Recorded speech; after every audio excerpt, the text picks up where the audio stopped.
Simonetta Ferrero was a 26-year-old Italian woman with a promising future. Born into a wealthy Piedmont family on April 2nd, 1945, she had recently graduated from the very central Catholic University of Milan with a degree in political science. Her father helped her secure a job in human resources at Montedison. Life seemed to be moving in the right direction for her. That Saturday morning on July 24th, 1971, she left her home to run a few errands before her planned trip to Corsica with her family. She was seen in a bookstore, purchasing a dictionary, and later in a perfumery on Corso Magenta. By all accounts, Simonetta was an introverted and serious young woman. Friends described her as having high standards, rarely dating, and focused on her work and studies. Born into a devout Catholic family, she led a disciplined life. She was even a volunteer for the Red Cross. But something about that Saturday was different. After finishing her shopping, Simonetta made an unexpected detour. She headed to her old university, despite having graduated 2 years earlier. Why did she go there? Was it to meet someone? Or perhaps she just needed to use the restroom? But what happened next is a mystery. Simonetta was not seen entering the university that day, and her reasons for being there remain unknown. Some speculate she might have been looking for more textbooks but found the bookstore closed. Instead of leaving, Simonetta made her way to a women's restroom on the mezzanine floor. It was there in the secluded bathroom that Simonetta was brutally attacked and murdered by an unknown assailant. 2 days later, on Monday, July 26th, a 21-year-old seminarian named Mario Toso, now a bishop and professor, was passing through the university after attending morning mass. His attention was drawn to the sound of water running continuously in the women's restroom. As someone responsible for maintaining cleanliness at his seminary, the waste of water bothered him, and he went to investigate. What he found inside was the lifeless body of Simonetta Ferrero, brutally stabbed 33 times. 7 of those wounds were fatal. She lay on her side in a pool of blood, still fully dressed, her handbag next to her, showing no signs of sexual violence. The deep cuts on her hands suggested she tried to defend herself from her killer. The scene was disturbing, not just because of the brutality of the murder, but also the mystery surrounding it. Simonetta's personal belongings were untouched. This wasn't a robbery or a crime of passion. Something else was at play. The assailant left behind no obvious clues except for a bloody handprint on the bathroom door and an imprint of a large left hand smeared with blood. The tragic news sent shockwaves through her family.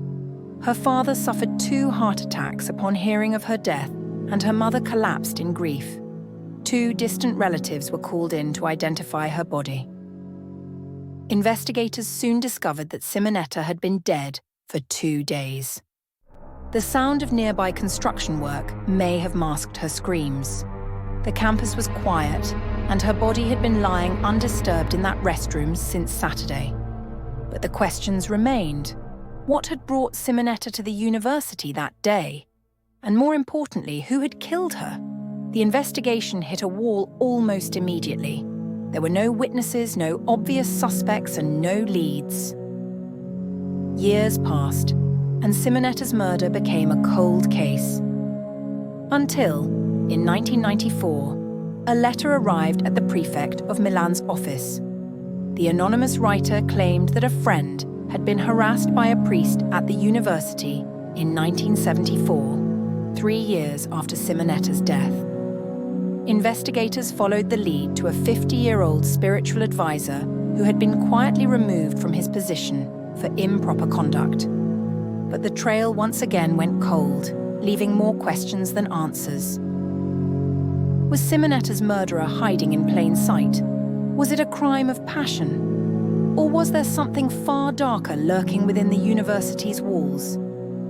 Other theories suggested that Simonetta's job at Montedison, where she worked in human resources, might have made her a target. Did someone harbor a grudge over a rejected job application? The police explored this angle but found no concrete evidence. In the days following her murder, strange reports began to surface. A tall, balding man with distinctive facial features had been seen by a custodian on the morning of the murder, sitting on a bench in the university courtyard. He had been asked to leave but never identified. Other witnesses reported seeing a man behaving oddly, whistling loudly as he descended the stairs. Could this be Simonetta's killer? The lack of solid leads and evidence turned Simonetta's murder into a cold case. Over the years, it became one of Italy's most enduring mysteries, often referred to as the Cattolica murder. To this day, Simonetta's killer has never been identified. The silence surrounding this case has only deepened it. It's been over 50 years, and Simonetta Ferrero's killer has never been found. The Catholic University, a quiet fortress in the heart of Milan, holds many secrets. Despite its heavily guarded exits, the killer somehow managed to clean himself of Simonetta's blood and escape unnoticed. The questions still linger, as does the grief of a family who lost a beloved daughter and sister. Simonetta's story is a haunting reminder of the mysteries that can lie just beneath the surface of everyday life. And so, the mystery of Simonetta Ferrero remains unsolved, her tragic story one of many dark shadows cast over the heart of Milan. Despite the passage of time, justice has yet to be served, but there are always new leads to explore. If you're as captivated by these unsolved mysteries as I am, make sure to subscribe and follow this channel for more updates. Stay tuned, and don't forget to hit the notification bell so you never miss a new episode. Until next time, stay curious and stay safe.